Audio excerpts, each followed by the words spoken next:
This is the new Zowie S1-C. This is the teardown of it. There's a full video of this. I'll put a link in the description. This is a quick idea of what you get in the box.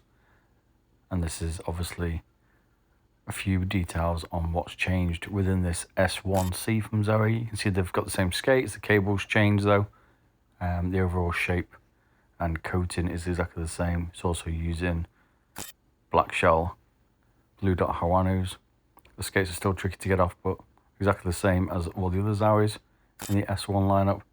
If you change the internal design using micro side switches, which does give you a better click on the sides, and they're also using this kind of exoskeleton, which the MPO1 also uses from Vaxi, very similar. See a few other differences inside the shell as well.